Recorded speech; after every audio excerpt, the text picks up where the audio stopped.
Hi, everybody.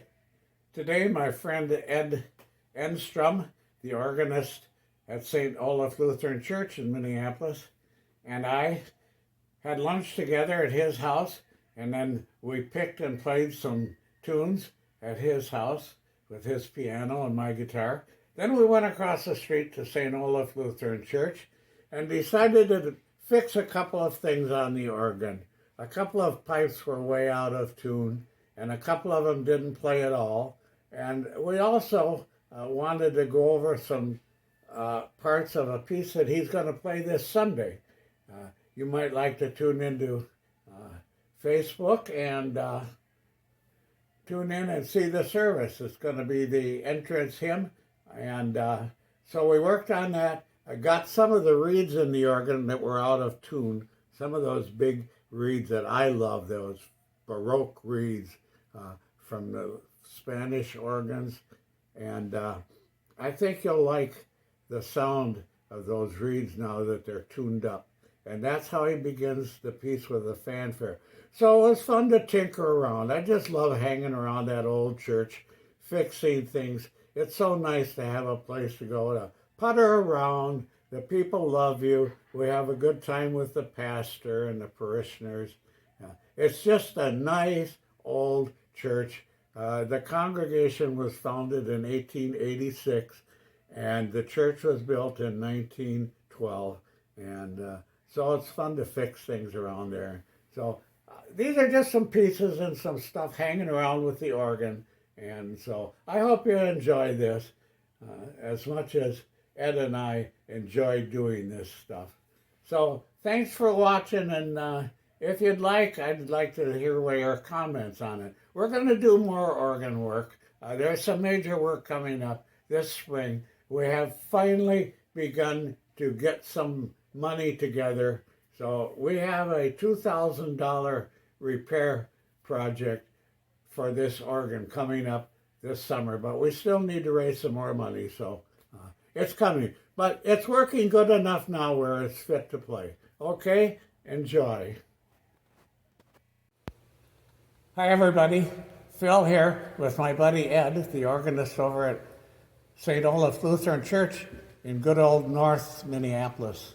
And we've been tinkering with the organ all day here today, and we think we got a lot of stuff done, and it's really sounding good now. What I'd like to show you is the console, so I'm going to flip the camera around, and in order to do that, I have to pause. I'll start with the definitions of the different pedals and switches and levers and rods and valves and what have you. Here, rather poorly lit. This organ doesn't have a light here, and so the organists kind of have to remember what all. These are the couplers. As you can see, they tell you what to do. Do you want to couple the great organ? Sound the great organ.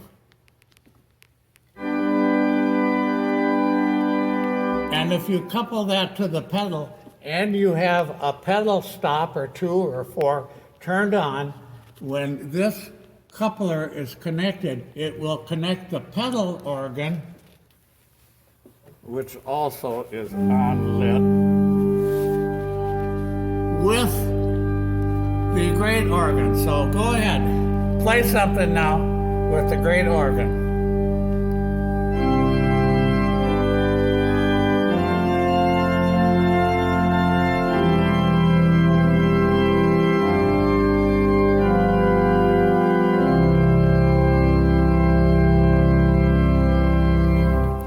That means that when he's playing the keyboard, the pedals are also playing. That's the purpose of these couplers. This coupler, again, couples the great to pedal. You'll notice the numbers, 8, 4, that's the pitch or the octave of the pipes that will play. So he can play the 8-foot pedal and the 4-foot pedal from the great keyboard. Next you'll see is the swell division of the organ. This organ has 3 divisions: the great organ, the swell organ, and the choir organ. The choir organ is just meant for that. It has the right sounds of pipes and the right volume level to play for organ and choral music. The swell organ is the organ that contains swell shades, or those shutters I showed you about. Demonstrate that, Ed. The swell division is the top keyboard, and there is a pedal down here out of sight that he can operate like an accelerator pedal on a car. It controls the pedal, the volume. Try that. Move it while you're holding the cord. You see, it softens it or loudens it. It lets more sound out of the organ or less.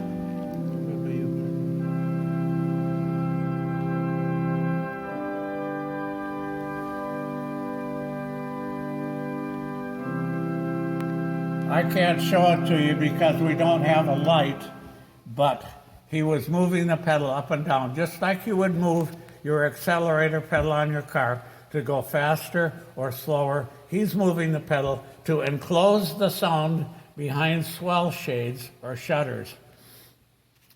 Okay, next then is coupling the different organs together. For instance, the swell to the choir organ. So from the swell keyboard, he can play the 16-foot or the deepest notes or the middle notes or the high notes. So that's what the couplers do. Next is the pistons. The pistons, let's do that general cancel, then we don't have that. The pistons now, where are we here? The pistons control the settings of the stops. You see how as you move the pistons, the stops move? Well, now I'm going to let Ed tell you how he programs the stops so that as he's playing a service, a wedding, a funeral march, or the Sunday Mass, he can set the sounds he wants. He can program these to play the stops he wants. So on a particular hymn, he would mark the piston he's using in that part of the music. And then when he gets to this part, he may want to change the sound of the organ by pushing this button, which he has already programmed to set the different stops on both of the panels. Okay, go ahead, Ed. So where's your pencil and paper, and how are you making notes on your music sheet? We make them on the bulletin, so we're ready to do whatever. Now, I will demonstrate how to set the organ for the opening hymn for this Sunday, which is the church's One Foundation. Okay. I want a full reed, so I'm going to pull the trumpet. Okay, do that again now. I didn't have the camera. Okay, the basic sound is set on piston number 4. Piston number 4. As you notice, he put that on the music. And then I'm going to make it special. Are you holding the piston while you're doing that? Yes, this is, the pistons are held on this organ. On other organs, you have to hit a resetter key. Okay. This one, the pistons change just by holding them in. Okay. So you hold the button while you're pulling the knob that you want to program on that button. Right. Okay. So now move that again, and I'll show the people how those move in and out as you change your settings there. Okay, now do it again so we see this moving. See how it has changed? He's programmed that so that the organ has the special sounds he wants for this part of the music, and then when he gets to this point, he will push the number 3 piston, and what does that do? That changes the different pipes that play. Right, in this case, it'll take the reeds off. So that takes off all the reeds and plays the diapasons and the flutes and the strings and what have you. Okay, what's next, Ed? Well, the organ's been programmed, so let's try it. Okay, now this is the result of some of the tuning work we got done. So I'm going to back away from the console so we can watch Ed And we'll see how it sounds. And this is how that particular song, the church's One Foundation, which is going to be in the liturgy this Sunday. You're using that for the communion hymn, is that correct? No, entrance hymn. Oh, the entrance. Oh, okay. That's great. All right, then. Okay, Ed.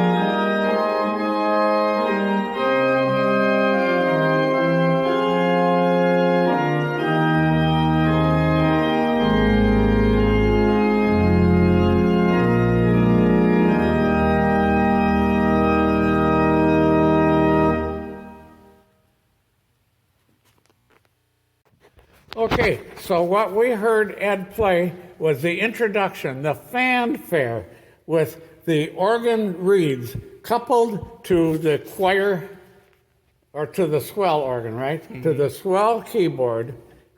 You heard that fanfare. Do you want to play that fanfare again, just the fanfare? And that was on piston number 4.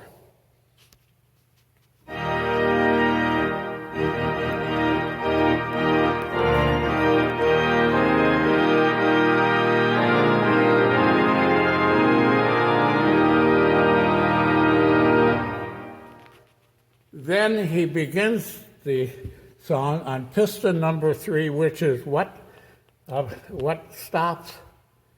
Everything except the reeds, no reeds. Okay.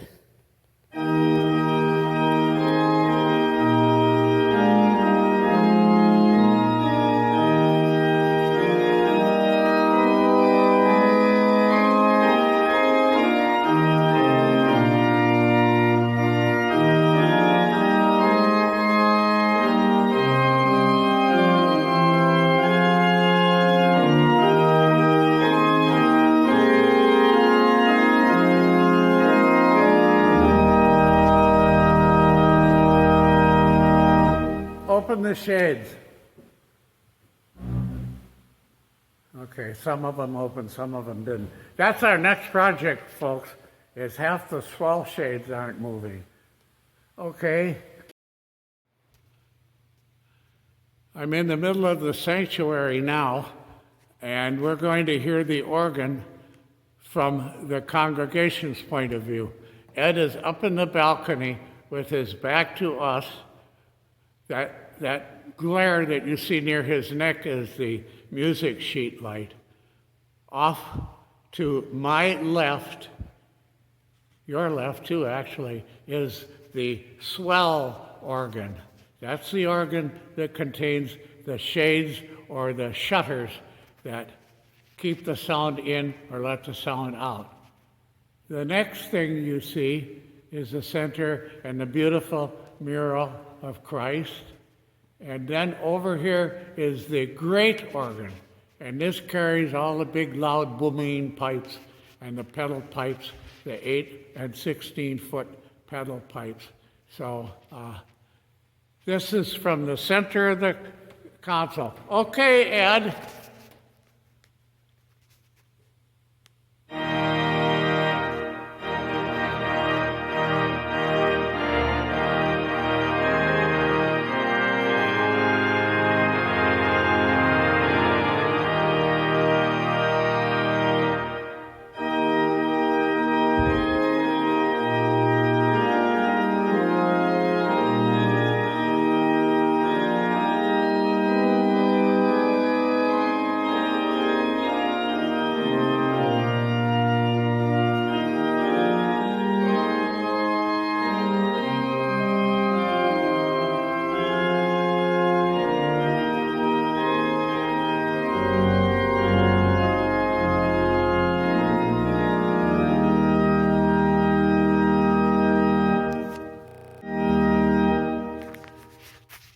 Okay, now I'm going to try it from the balcony.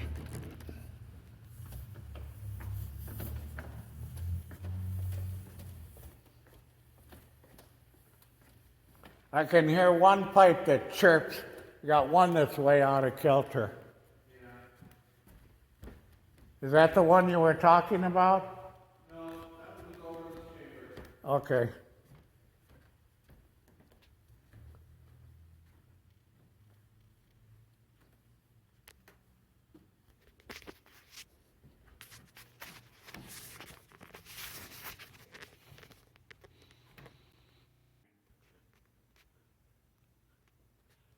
Here I am in the front entry of the church, and typically called the narthex, and this is the stained glass window above the main door of the church.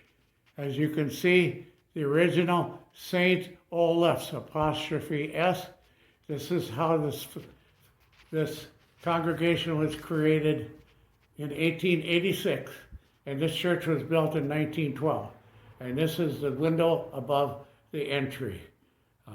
It really is fun to have a nice old church like this to poke around and play around in. And this is the church where I have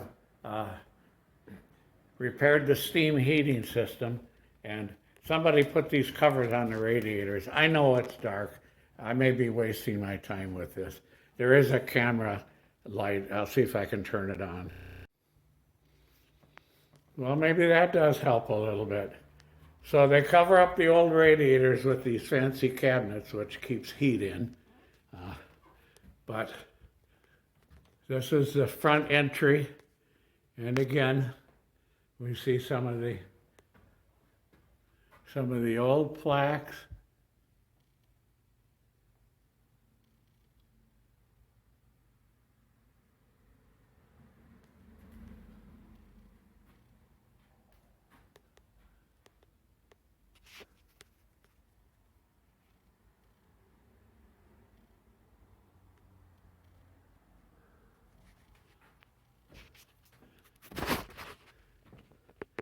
Pictures like this are donated by parishioners over the years.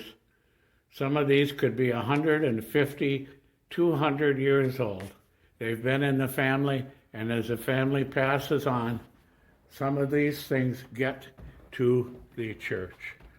So I'm going to go up on the balcony now, and we're going to hear the organ from this balcony, which was installed in 1922 as church membership increased through the years.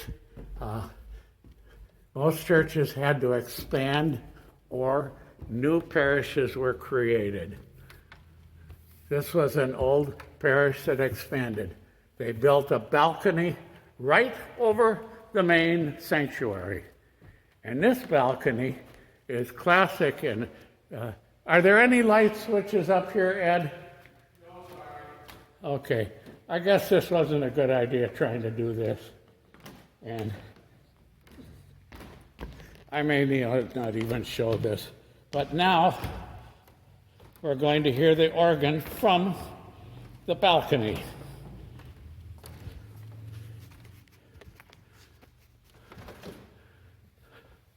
Okay, Ed.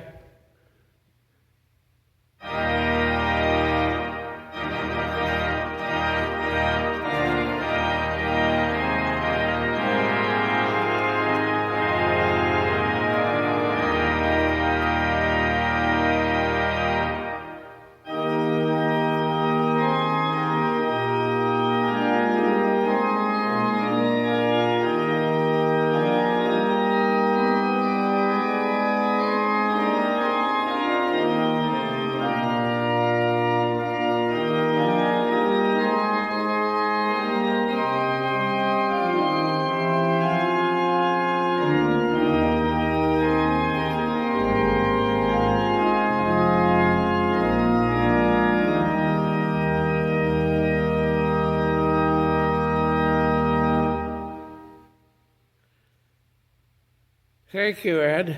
Well, I'm going to take this home and put it together and see what it comes out like. And if it looks good, I'll post it. That's it. Hope you liked it. Bye-bye.